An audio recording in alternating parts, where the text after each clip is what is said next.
Hello and welcome to another episode of Anthony Scouts.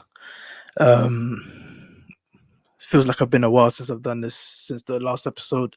But yeah, we're in another um, international break, and of course, all the talk is about England and what's next, what's happening, what's what's all the uncertainty. Who will be the next manager? Where's the country going after Gareth Southgate? Um, you know, would I call this internet? Would I call this or international window an underwhelming one? Uh, probably mixed. It's a mixed feeling. The 2-1 defeat against Greece. Everyone's saying, "Oh, back to reality." Um, all the negatives, all the negativities, and it's come back again. All the negative comments and all the negatives. All the uncertainty surrounding the England job and whether Lee Carsley's the man to keep this thing going. I know I said in the previous episode that I think Lee Carsley should be the man. And to be honest, I feel I can stick. I stick by that. Yeah, we saw in the Greece defeat where he tried to experiment, and it backfired. It happens to any manager. It happens to Pep. Yeah, it happens to the best of managers. He had a plan. He thought, what, let me just see how this goes, and it didn't work. Greece were brilliant on the day, um, and it happens to the best of managers. But the thing is, like the media do in this country, they use that as a stick to beat Lee Carsley with, which I thought it wasn't right.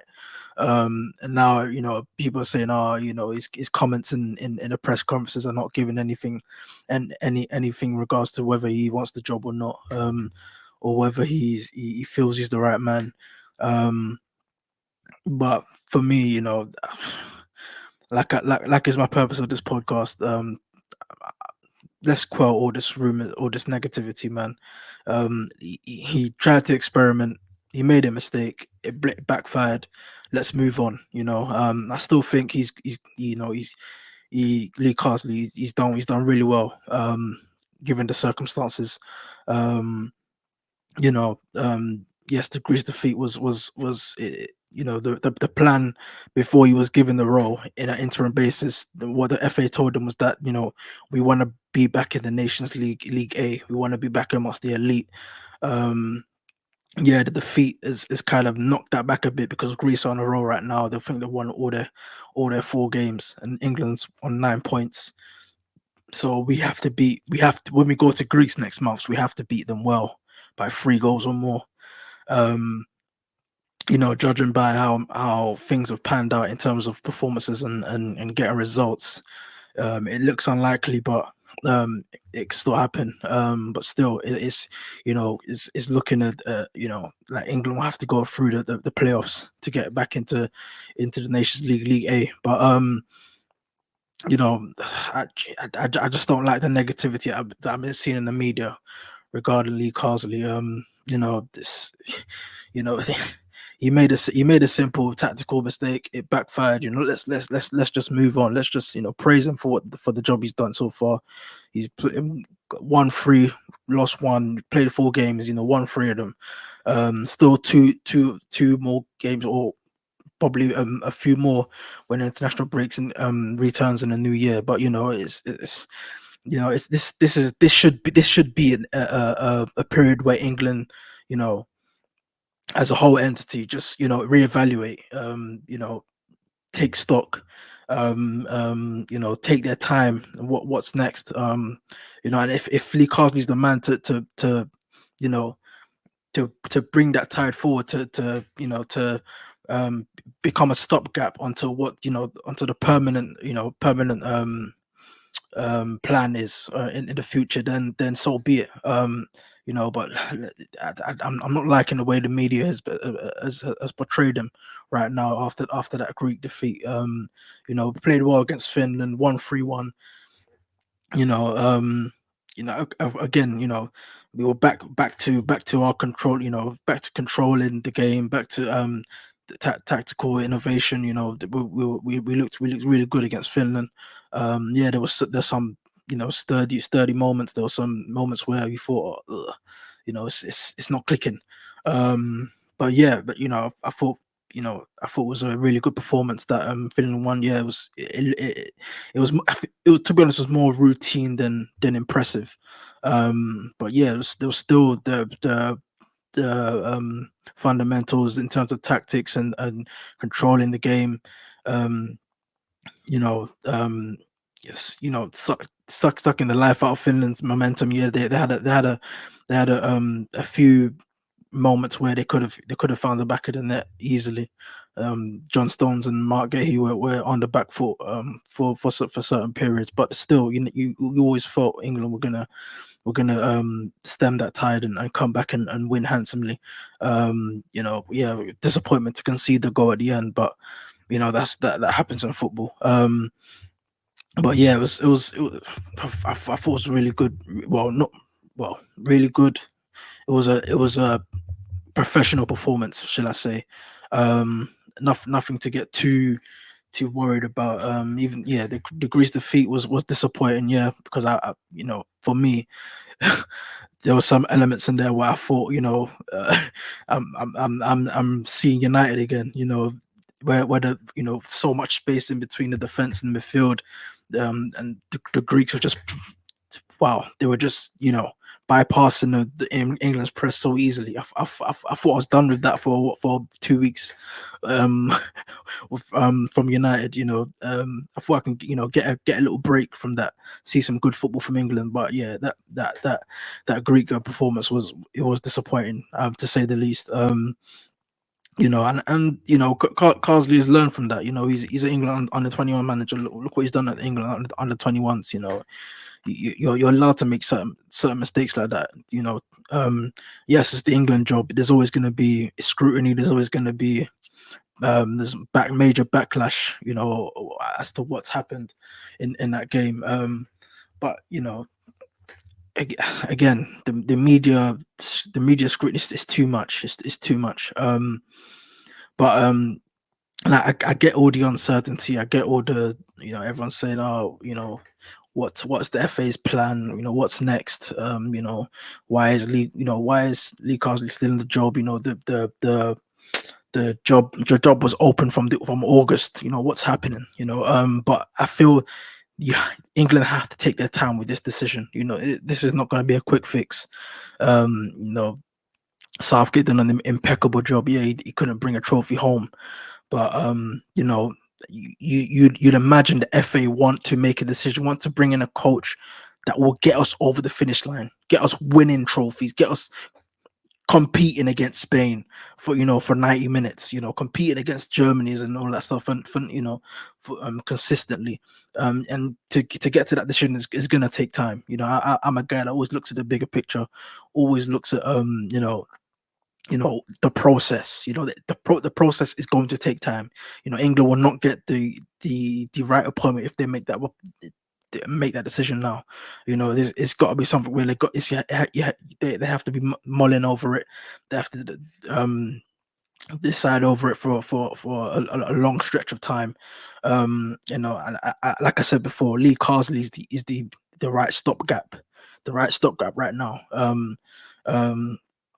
you know, to be honest, considering the circumstances, considering the nature of the England job, and the fact that he's only interim, he's done well. For me, he's done well. He's carried himself well. He's conducted himself well.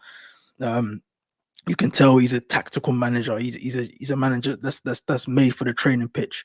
And I guess this experience will do him some good in his own personal career if he doesn't, if he's not the manager full time. He said in his press conference where he said that this is something, it's an experience that I will learn from. What I mean, this is that great defeat is something where all managers go through, and so yeah, I have no worries about him being that stopgap for longer than expected. 'Cause I know this decision is not going to be easy for the FA. You know, it's got to be right. England, this is the next appointment. It's got to be a manager that will take the country over the line. You know, get them winning those trophies, and that is, you know, get the team evolving from Southgate's era. And it's a decision that's going to take time.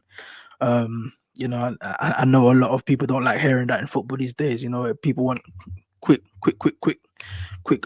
success. You know, like in society these days. But no, that's not that's not the way to go. These things take time. You know, we've seen it in all the best nations right now. Look at Germany.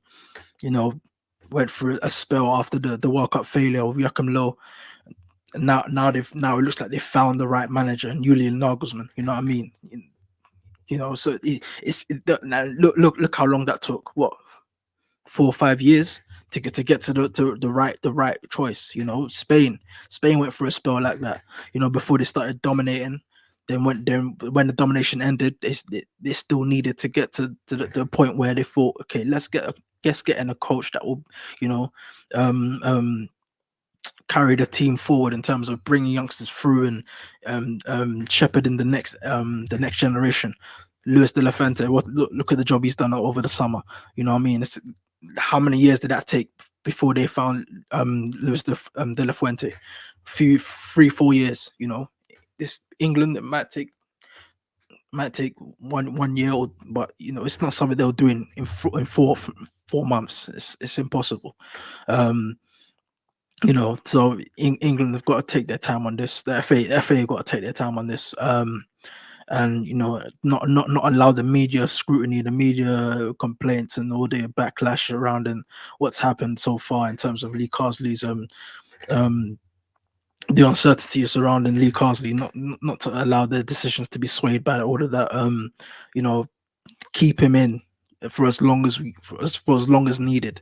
You know, I know that the World Cup qualifiers is in March 2025, so I think they want a decision by then. But you know, they've still got some time left. Even if Lee Carsley is in the job 2 games into those qualifiers, I still think England will be fine. But yeah, moving on to the candidates, you know, there's been a lot of talk about Pep Guardiola being the next boss, and I'm as dreamy and as wonderful as that may be. I don't see it. If I'm being honest, um, you know, even if Pep was to leave City, I don't think he will be in the job straight away. I think he'll take some time. He'll take a break, you know, like he did when he left Bayern, like he did when he left Barca. You know, so he will take a break. He will take a bit of time. He's not going to jump straight into management again, even if it is international where he's not managing every week.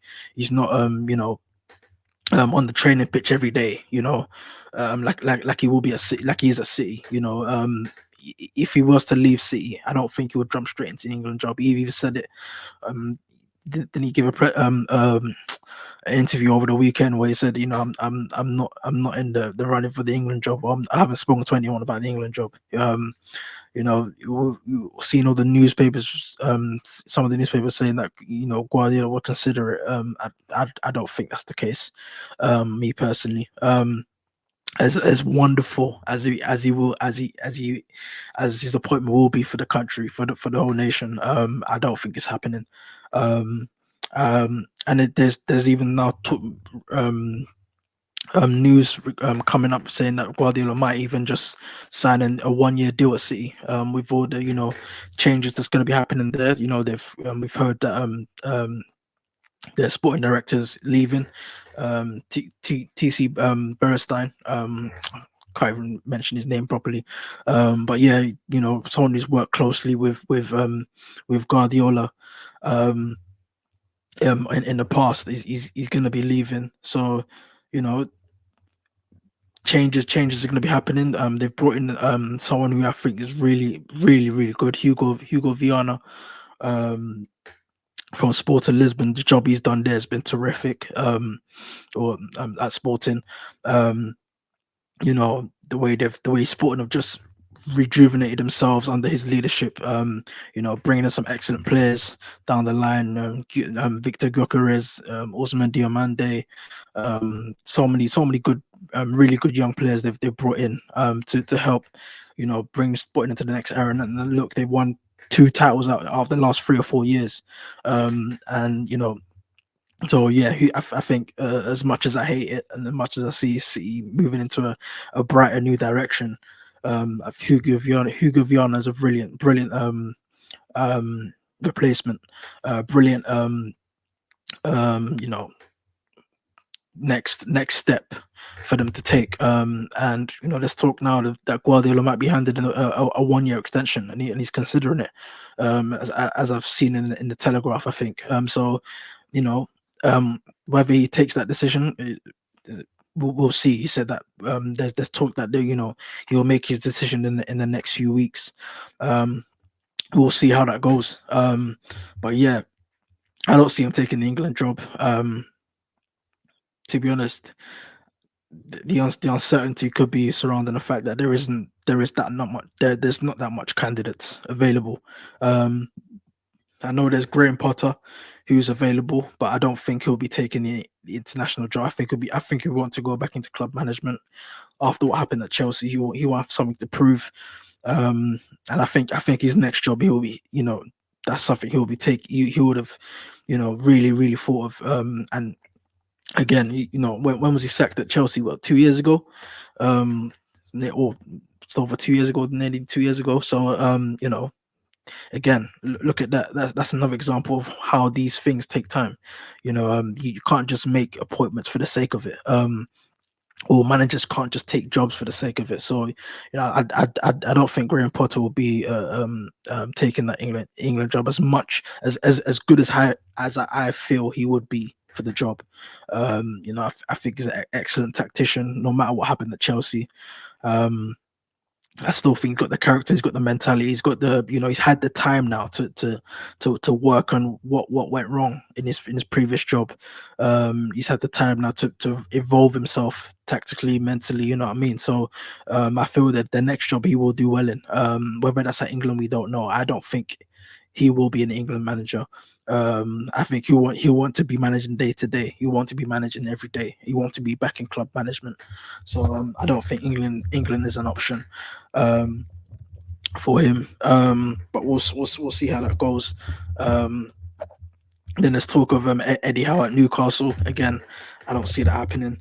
Um, I think he's in a really good space at St James's. I think they're in a bit of a transition period right now with all that's gone on in terms of PIF and the Saudi Arabian fund, the owners, and he's a bit of a transition period. I don't think Eddie Howe wants to jump ship so quickly. He wants to see the job through. Again, as good as a candidate he will be, as good as a candidate he is, and he may be swayed by the England job. England job is something you can't turn down easily. You can't just say, yeah, I don't want it. It's something you have to take time to decide. Um, I do think Eddie Howe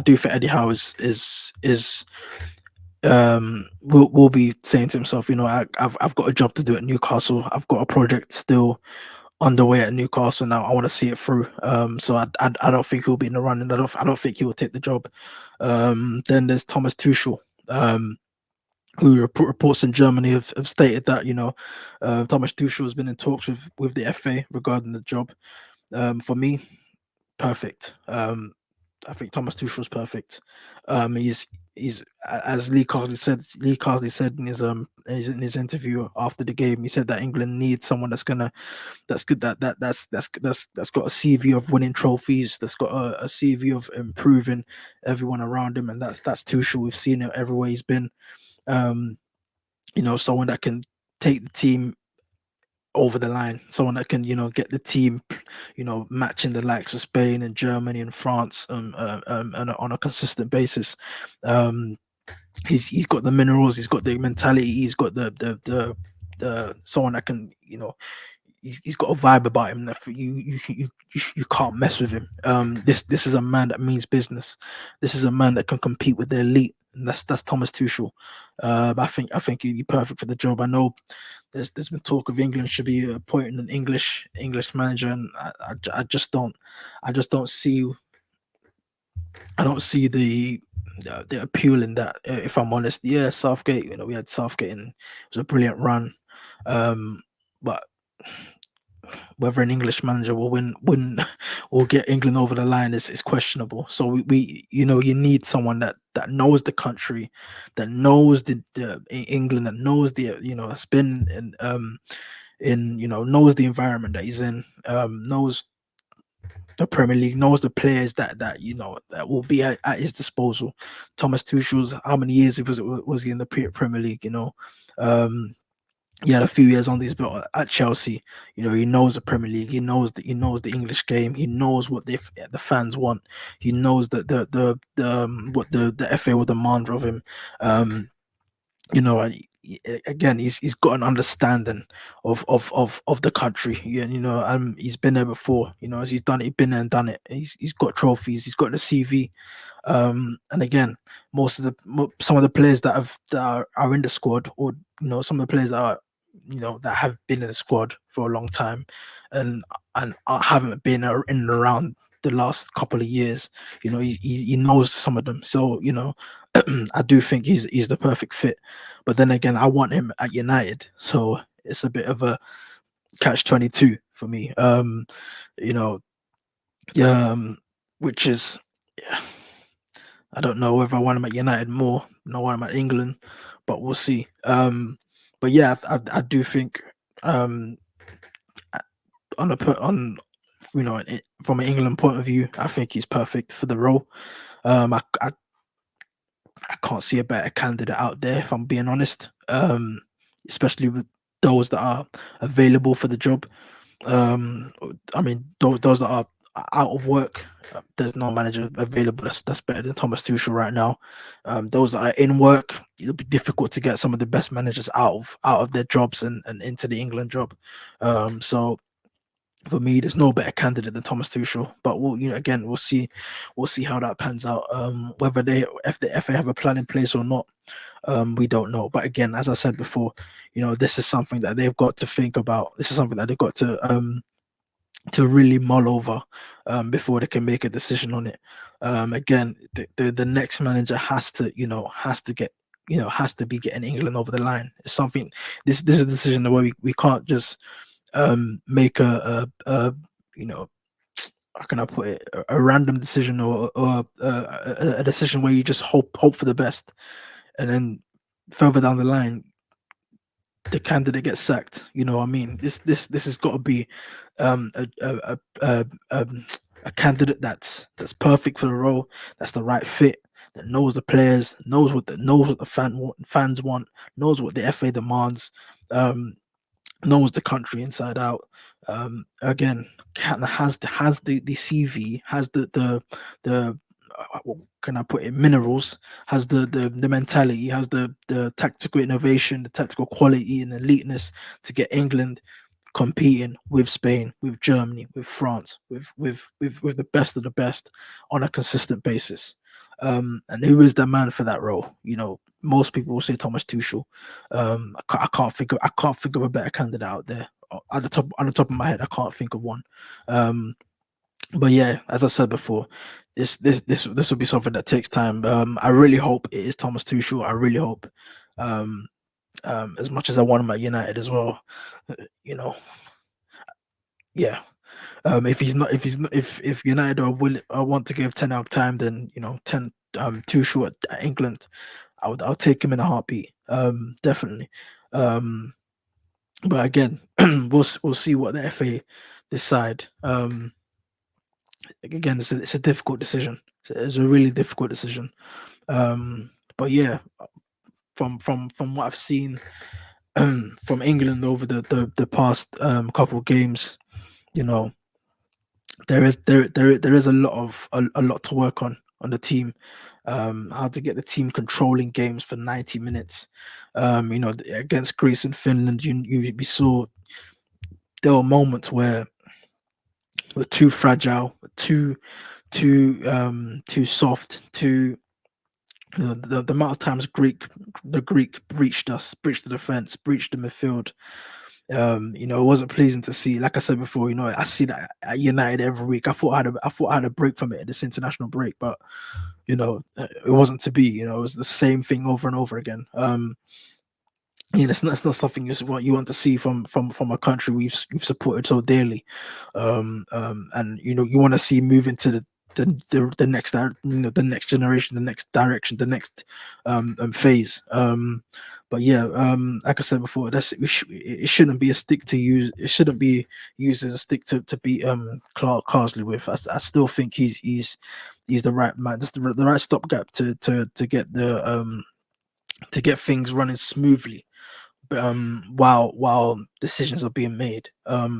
So yeah, but a few players that have impressed me during the international break. I think Trent Alexander-Arnold. Yeah, yeah. I think I've said it before on this podcast. What a player. I think thought it was excellent against Finland. And before the game, I was hoping England don't have a left back right now, but let's try him out at left back. Even though it was at the to put him at left back, Kyle Walker had to be at right back. I'm not a fan of Kyle Walker right now. Um, but yeah, I thought Trent was brilliant against Finland. The way he inverted, the way he marauded down the left hand side, the way you know provided an option in possession, provided an option when England needed an outlet. In terms of finding runners, finding players over the press. I thought he was brilliant in that respect. Got his goal with the free kick, excellent goal. Um, I know that won't be his permanent position moving forward, left back. But we when we need him, he will deliver there. But yeah, I thought it was excellent. I thought Angel Gomez against yeah, Angel Gomez was brilliant. Makes me wonder why he didn't start against Greece. I think that's one criticism I'll give Carsley. England needed control on that night. England needed someone that get the ball, stamp their authority on the pitch. That's Angel Gomez. That's someone that we've missed for a long time. I know Declan Rice can do that, but Declan Rice has other responsibilities in terms of breaking up play, in terms of being a shield for the back four. But other than that, England needs someone that will get on the ball, stamp their authority on the ball, get their foot on the ball, and dictate play. And that's what Angel Gomez has done. So far, we've seen him since he got called up for the first time. He's someone that will, the way he moves around the pitch, the way he floats around the pitch, looking for passes, demanding the ball, even in pressurized areas, even in tight spots, and even evading those tight spots. Getting England out of opponent's press. Even his assist for Grealish, I thought was top notch.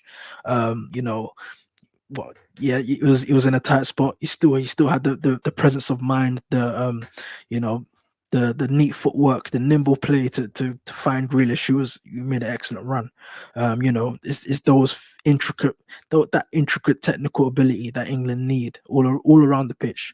If we're to match Spain in that, we need players that's going to help us control games for 90 minutes. And Gomez is definitely one of them.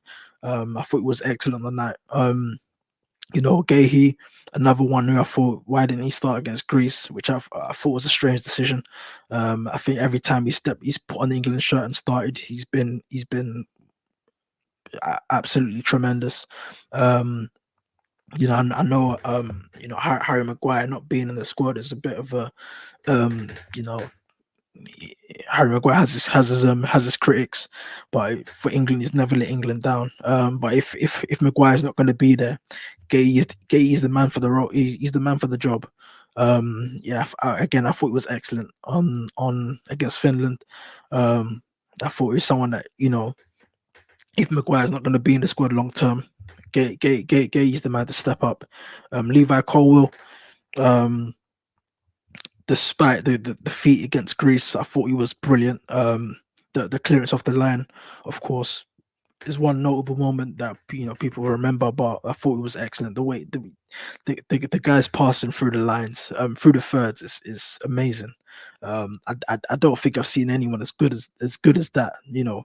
And being able to pick up passes, breaking pressure, breaking the opponent's press, and getting those balls in between the lines. I don't think I've seen a centre back who can play passes like that as good as Levi Cole. And his timing of the passes, his weight of passes, um, his pass selection, getting those right passes into the right moments so that England can progress the ball. You know what I mean? I thought it was excellent against Greece despite the result. Um, but we'll see, we'll see moving forward how England will shape up at centre back. I think if a manager like Tuchel comes in, um, Levi Cole could just yet be the crucial component. But again, yeah, England do need to get that left back role sorted. To find the perfect balance in the team, we need that left back role sorted. We need to find someone. If Luke Shaw and Ben Chilwell haven't got a future in England, we need to move on. We need to move on and find a player that's good for the role, that can take it forward, that can carry the team forward. Um, there are some notable names out there, even players that haven't even been in the squad before. There's Leaf Davis from Ipswich. That's one player who I think will be perfect. He's a consistent performer for Ipswich. If England haven't got a left back option, bring someone like that on. Get someone like that in the squad. Leaf Davis from Ipswich. I think he's a wonderful player. The way he gets up and down the pitch, he's creative. He can progress the ball. We saw how many bags of assists he got last season. Yeah, I think he's got three already this season. Um, so someone that I feel, if you haven't got the right components in that area in terms of Luke Shaw, Ben Chilwell, and those usual guys, get someone like Leif Davies. He's only 24. um you know the right profile, the right mental profile as well. Performs consistently well for Ipswich, never puts a foot wrong for Kieran McKenna. And again, a good candidate. Um, a good, yeah. Yeah, let's see his international. Yeah, he has got international background in terms of playing for any of the international levels, under 21s or under 20s. But he's someone that can be brought in. He's consistent. He's started the season well for Ipswich, so why not? Brilliant candidate to bring forward into the squad. I know there's some notable names out there. I can't think of any more at the top of my head. But why not bring in players that haven't played for the team before? Especially with England trying to move into a new era right now, we've got to consider names that haven't been thought of before. I liked when Lee Carsley brought in Morgan Gibbs White, brought in Angel Gomez, brought in Noni Madueke. These guys, who have been in and around the youth squads, but not a permanent fixture in the first team. And as we see with Gomez, we see with Madueke when he's come on. These are players that are ready, to take on the mantle. Um, we've got to be doing more of that. We've got to be, especially at left back, we've got to be increasing the pool of players available. And Leif Davis at Ipswich, I think he'll be excellent.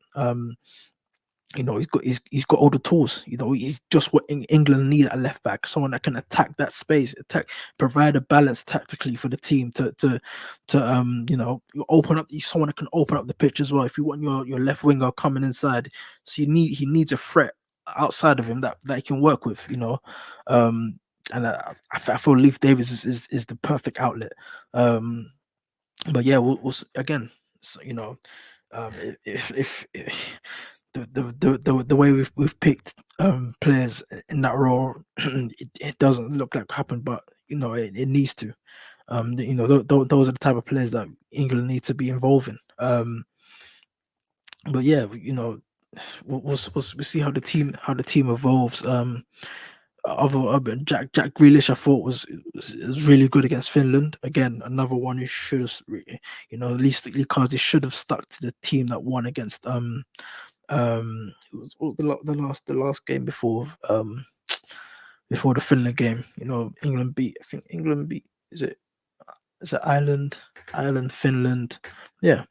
Before the Greece game, you should have stuck to the same team. Grealish, Gahey, players like that. The experiment. Yeah, it was justified. It's good to make. It's good to try new things once and again. But again, as we saw, it didn't work. But yeah, I'm imagining now Carsley has learned from that error, has learned from that mistake, and you would try and get the team more balanced, more structured, more positional positional rigidity, getting the players in the right positions again, because Palmer playing as a pivot role alongside Rice, that was quite weird. I thought he would have, against Greece, he had who was it? He had Foden and Bellingham as the two that pressed from the front. I thought he could have switched Foden. He could have switched Bellingham and Palmer. Get Foden and Palmer floating across the front lines, getting Bellingham alongside Rice. Bellingham can play that pivot role. Bellingham can play any role in that midfield. So get him in the pivot role. Get him.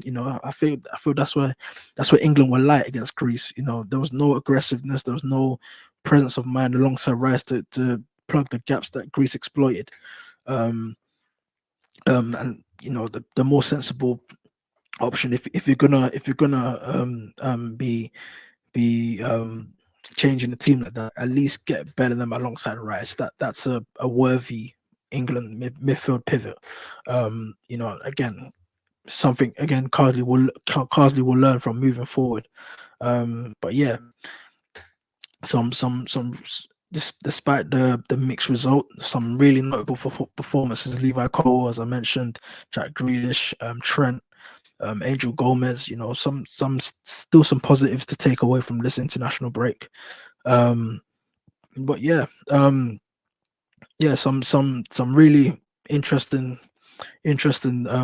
facets to pick up.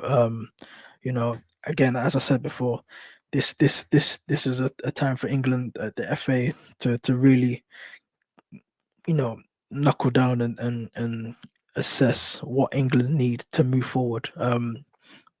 What the right kind of manager, the right kind of philosophy and tactics. Again, it's not something that they will be looking towards to the World Cup. It's got to be the World Cup and beyond.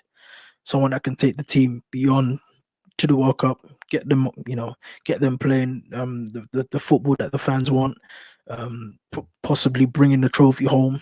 And I say that with as much optimism as pessimism as I can. But yeah, there's got to be someone that can get this team evolving in the right way, and not just for the World Cup, and in future. So yeah, again, to do that, it needs to be a candidate that's gonna it needs to be a decision that's gonna be given time to make. So yeah, we'll see how that goes. But yeah, international breaks. I know you know nobody likes the international breaks, but for me, um, you know, I like seeing a few players to feast on and see what they're about. I saw some notable performances. Germany beating Netherlands 1-0. I saw some notable performances. Belgium beating France. France beating Belgium. Sorry. Um, but yeah, some notable performances in Germany, Netherlands. I thought Angelo Stiller from Germany. That's a player to keep an eye on. For me, I love my. I think I said before in this podcast, I love my defensive midfielders, players that have the right the presence of mind to play over presses, to play through press, opponents press, to play under pressure. Um, Players that can, excellent at keeping things ticking over in midfield.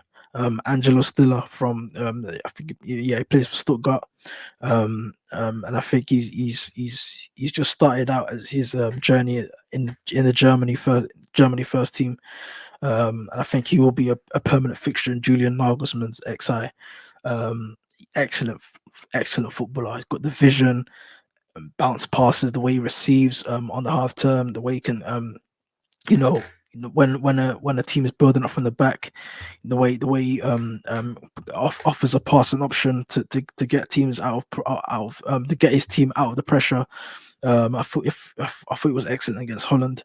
Um, I think that was his first start. I think that was his first start for Germany. But yeah, excellent player. Angelo Stiller, one to keep an eye on.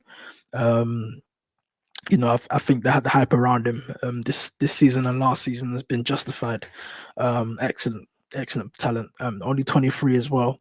So for me, I think he should be a permanent fixture in Nagelsmann's XI moving forward. I know there's with Tony Cruz out, Germany needs someone that can stamp their authority in games. I know Kimmich plays right back now, but they need a midfielder that rarely loses the ball. It's still a rarely loses the ball. He never loses the ball actually. If you watch him play, he's always before he receives the ball, he knows what he's going to do with it. That's what you need. That's what you need in those positions. And I think he's the future of that Germany team, Angelo Stiller. But yeah, despite the Holland defeat, I thought Jero Hato, so excellent player, excellent talent. One to keep an eye on for the future. I think he's going to be one of the best players in the world, Jero Hato. Um, you know the way he's built as well as an 18-year-old. He's so languid. He's long legs, octopus legs. The way he wins duels, the way he covers ground. He's athletic. He's left centre back by trade, but he played left back against Germany for Ronald Koeman. I thought I thought it was terrific. Again, always offering himself as an option, whether coming inside, helping out in midfield, inverting from left back, or even just out, being utilized as the third man in the build up, the third defender, um, you know. And progress the ball brilliantly. I know I mentioned Levi Cole before, and the way he progresses the ball through tight spaces. I think Jorah Hato is another he's similar. He's a similar profile to Cole in the fact that he can find a pass through those thirds brilliantly. I think he's an excellent talent. Um, Again, playing at left back in your first game in a position where you know you'll feel there's nerves kicking in. You're playing against a mighty Germany. Um, you know, you know, you're not going to be your usual confident self, but I thought he handled that responsibility brilliantly. He played like he'd been in the team for years. And again, he's definitely going to be one of the best players in the world. Jero Hato, one to look out for, only 18, but he's age is just a number in football, to be honest, for me. Um, I think he's an excellent talent. He's already a mainstay in Ajax squad, Ajax first team. Plays every week for Ajax, and as he should be. He's now on the radar of Holland. Playing at left back when given them the amount of options they've got there. You know what I mean? So I thought it was excellent. wonderful talent, one to keep an eye on for real. Jero Hato, keep an eye on him definitely.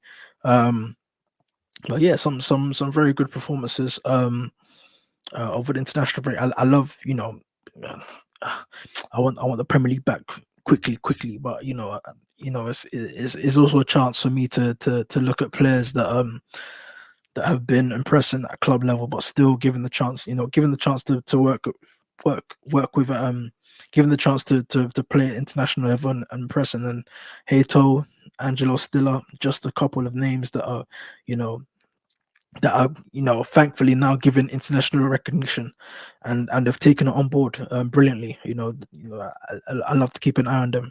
And throughout this podcast I will be bringing out some names you may not have heard of, and some main names that I feel people should need to watch out for. But those two names stick out from this international break: Angelo Stiller and Jarrell Hato. Two brilliant profiles.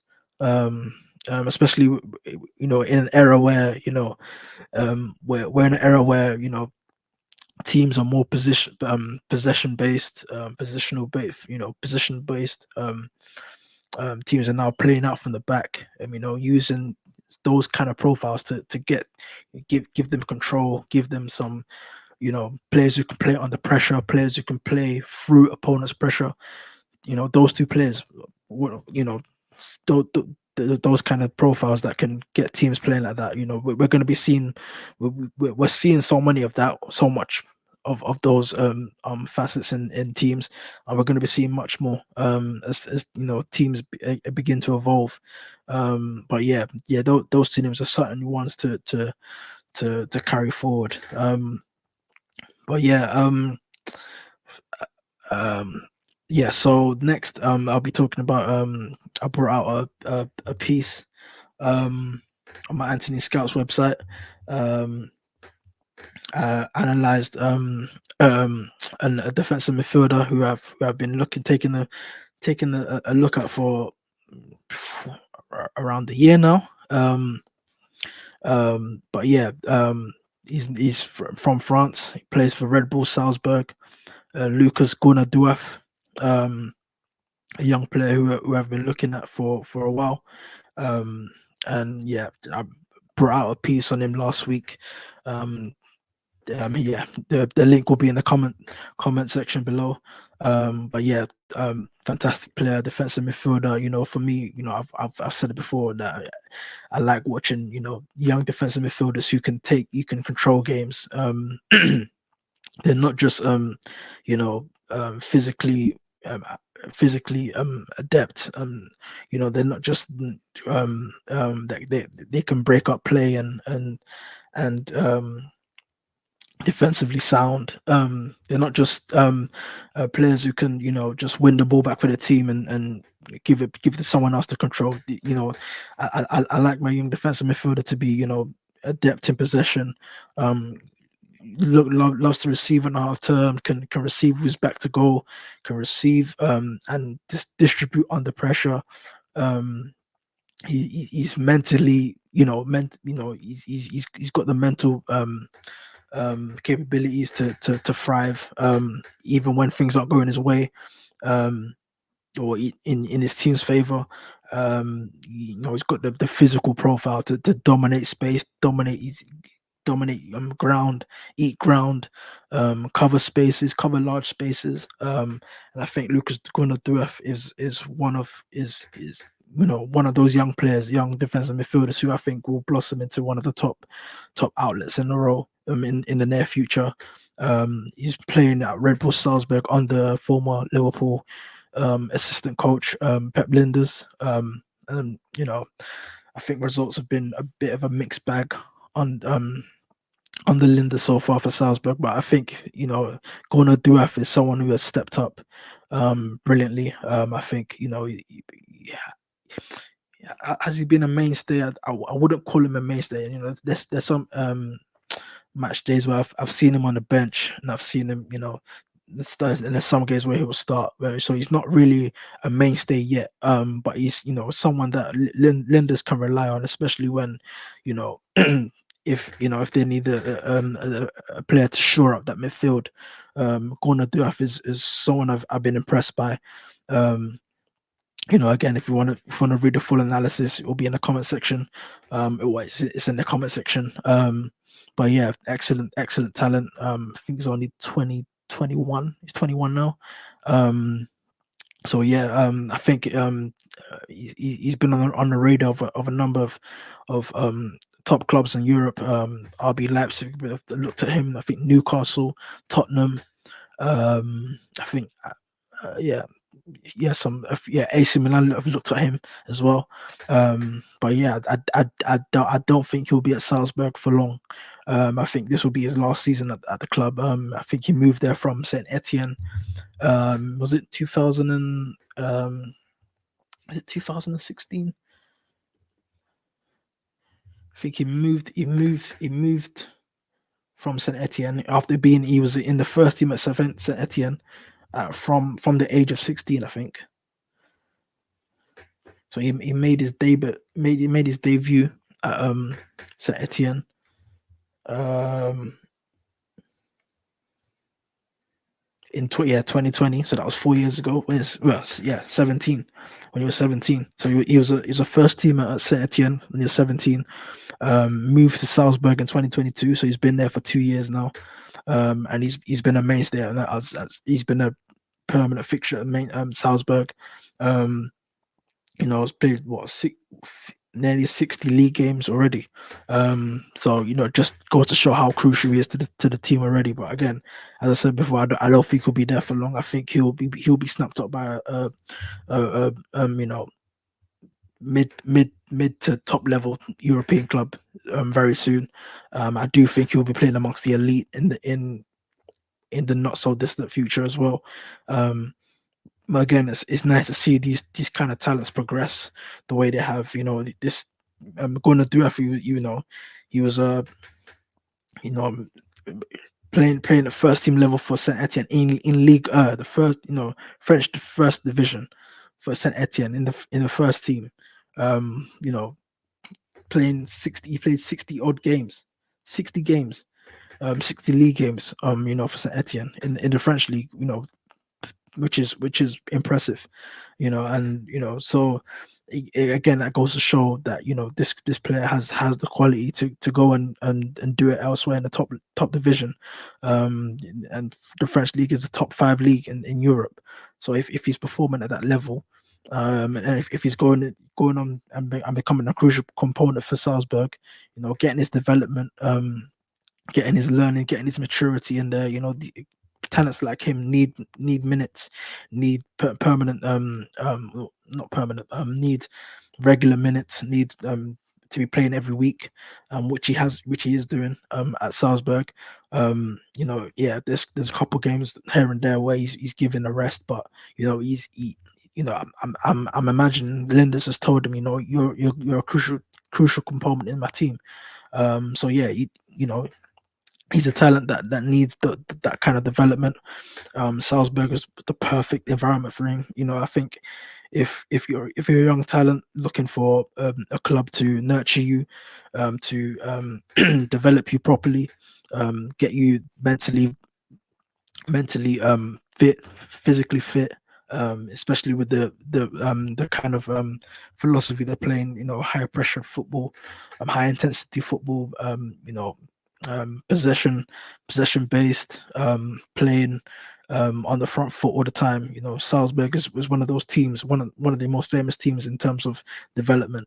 And Gordon Durf made the right decision when he moved from Saint Etienne, to move there, to get his development, and they're playing Champions League every year as well.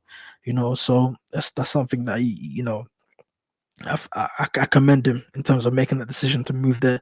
But yeah, excellent talent. I think someone who will go on to bigger things in the near future. Um, 6'1".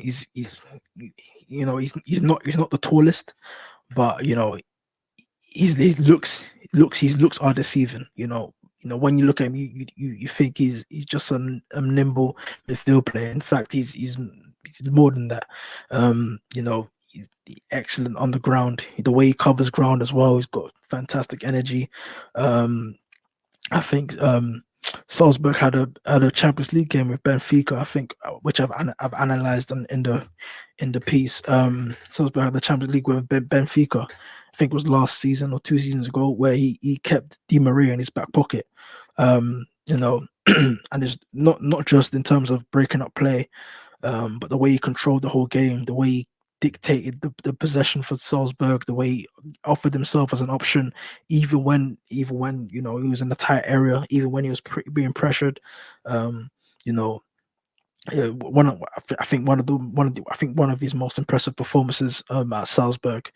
Something that I looked at closely in terms of when I was analysing him, and again, it's in the piece as well. So performing like that on a special Champions League night, and doing it week in week out as well. You're a special talent, and Gonna Duaf is definitely one. So yeah, a talent to look at, a talent to keep an eye on. I will be keeping an eye on him. Not just because I've wrote about him doesn't mean I'm gonna stop watching him. I'm gonna be keeping a close eye on his development moving forward. But yeah, what a talent. Again, as I said before, I love my defensive midfield talents, man. I'm always on the lookout for them. And again, for me, defensive midfield is the most pivotal position on the pitch, in my opinion. Centre back, centre back comes a close second, I think, for me. Or centre back, arguably more important, but those two, if you can find talents that perform consistently well in those two positions, you've got a real player on your hands. So yeah, Gorna Duaf is definitely one to keep an eye on. But yeah, so yeah, some more profiles on the way from Anthony Scouts. Again, it's a pleasure doing all this, a pleasure doing this podcast, and a pleasure of those of you please thank you for being patient with me on this podcast. I know things are not as clear as I want to be. I'm not as clear as I want to be sometimes, but I think the rustiness is